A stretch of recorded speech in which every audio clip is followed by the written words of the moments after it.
सोच कर देखिए, आप समंदर की गहराइयों में गोता लगा रहे हैं और अचानक आपको एक पूरे के पूरे शहर का खंडहर मिलता है। अब अगर कोई कहे कि ये शहर किसी प्राचीन महाकाव्य का खोया हुआ पन्ना है, तो क्या मानना चाहिए या सबूत ढूंढने चाहिए? आज हम एक ऐसी ही पड़ताल करने वाले हैं जहां पौराणिक कथाओं का सामना होता है ठोस सबूतों से। तो चलिए सीधे कहानी पर आते हैं। साल था 1983, जगह थी अरब सागर। गोताखोरों की एक टीम को समंदर की तलहटी पर कुछ ऐसा दिखा जिसकी किसी को उम्मीद नहीं थी। ये कोई टूटे फूटे पत्थर नहीं थे, हम बात कर रहे हैं एक विशाल, पूरी तरह से प्लान्ड शहर के ढांचे की। ऊंची ऊंची दीवारें, सीधी सड़कें, पत्थर की इमारतें, सब कुछ पानी के नीचे। और जैसे ही ये खोज सामने आई, एक बहुत बड़ा सवाल खड़ा हो गया। एक ऐसा सवाल जो हजारों साल पुरानी एक कहानी से जुड़ा था। क्या ये वही पौराणिक स्वर्ण नगरी द्वारका है जिसके बारे में कहा जाता है कि वो भगवान कृष्ण की राजधानी थी? इस दावे की तह तक जाने के लिए हमें पहले ये समझना होगा कि आखिर असल कहानी है क्या। तो चलिए 1 मिनट के लिए इस मॉडर्न खोज से हटकर पुराणों की दुनिया में चलते हैं और देखते हैं कि उस सुनहरी नगरी के बारे में क्या लिखा है। भागवत पुराण के हिसाब से ये कहानी एक स्ट्रेटेजिक मूव से शुरू होती है। मथुरा के राजा कंस को मारने के बाद श्री कृष्ण पर उसके ससुर जरासंध ने 1 या 2 बार नहीं बल्कि 17 बार हमला किया। अपने लोगों को इन लगातार हमलों से बचाने के लिए श्री कृष्ण ने मथुरा छोड़ने का फैसला किया। कथा कहती है कि उन्होंने एक नया शहर बसाने के लिए समुद्र देव से मदद मांगी। समुद्र देव प्रसन्न हुए और उन्होंने समुद्र के बीच से 12 योजन जमीन का एक टुकड़ा दे दिया।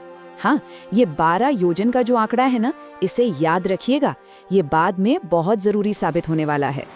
और इसी जमीन पर विश्वकर्मा ने एक शानदार शहर बनाया, द्वारका। पुराणों में इसका जो जिक्र है वो किसी आज के मेट्रो शहर जैसा लगता है। एकदम प्लान्ड सड़कें, बड़े बड़े दरवाजे, बाग बगीचे और सोने के महल। मतलब ये एक बहुत ही अमीर और ताकतवर राज्य का सेंटर था।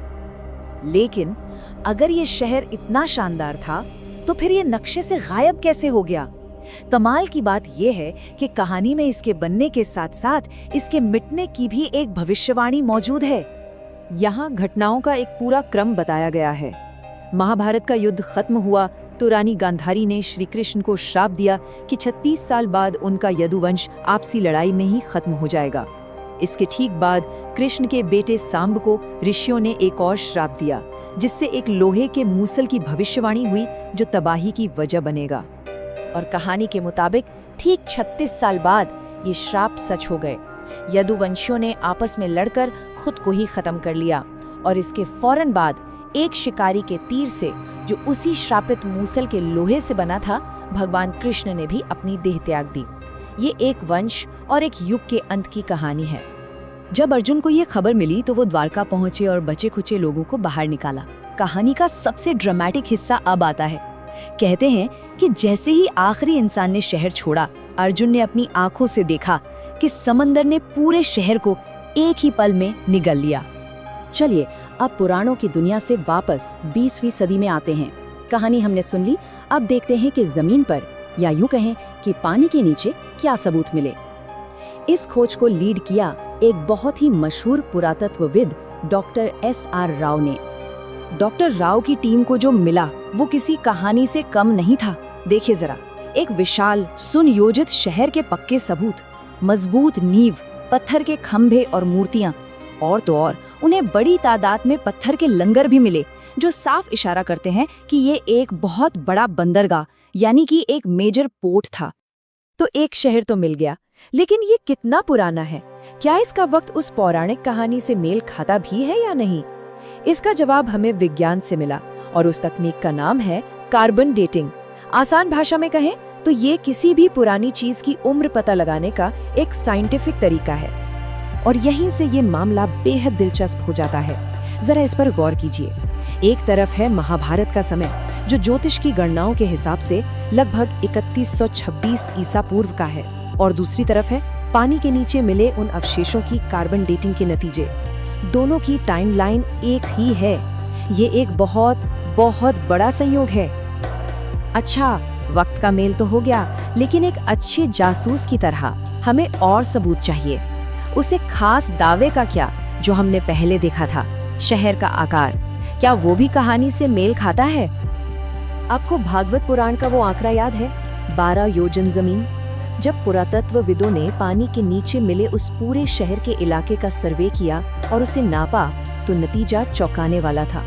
उस डूबे हुए शहर का क्षेत्रफल ठीक 12 योजन निकला। अब ये एक ऐसा डेटा पॉइंट है जिसे नजरअंदाज करना बहुत ही मुश्किल है। तो अब हम घूम फिर कर अपने शुरुआती सवाल पर वापस आ गए हैं। ये मिथक है या इतिहास? चलिए अब तक मिले सारे सबूतों को एक साथ रखकर देखते हैं। जरा इस तुलना को देखिए। बाईं तरफ है कहानी के दावे और दाईं ओर है असल खोज। कहानी में समंदर से मिली जमीन पर एक भव्य शहर का जिक्र है और खोज में एक विशाल पानी के नीचे का शहर मिला। कहानी एक खास वक्त बताती है और अवशेष उसी वक्त के हैं। कहानी 12 योजन का एकदम सटीक माप देती है और डूबे हुए इलाके का माप भी ठीक 12 योजन है। ये समानताएं सिर्फ एक इत्तेफाक तो नहीं लगती? हाँ, ये बात सही है कि एक वैज्ञानिक जांच कभी खत्म नहीं होती। भारतीय पुरातत्व सर्वेक्षण यानी आर्कियोलॉजिकल सर्वे ऑफ इंडिया इस पर आज भी काम कर रहा है। क्या पता भविष्य की खोजें हमें इस प्राचीन रहस्य को सुलझाने के और भी करीब ले जाएं। ये पूरी जांच हमें एक बड़े सवाल पर सोचने के लिए मजबूर करती है। अगर एक कहानी जिसे हजारों साल तक सिर्फ एक मिथ माना गया, उसके इतने ठोस फिजिकल सबूत मिल सकते हैं, तो ऐसी और कितनी कथाएं हैं जो इतिहास के रूप में खोजे जाने का बस इंतजार कर रही हैं।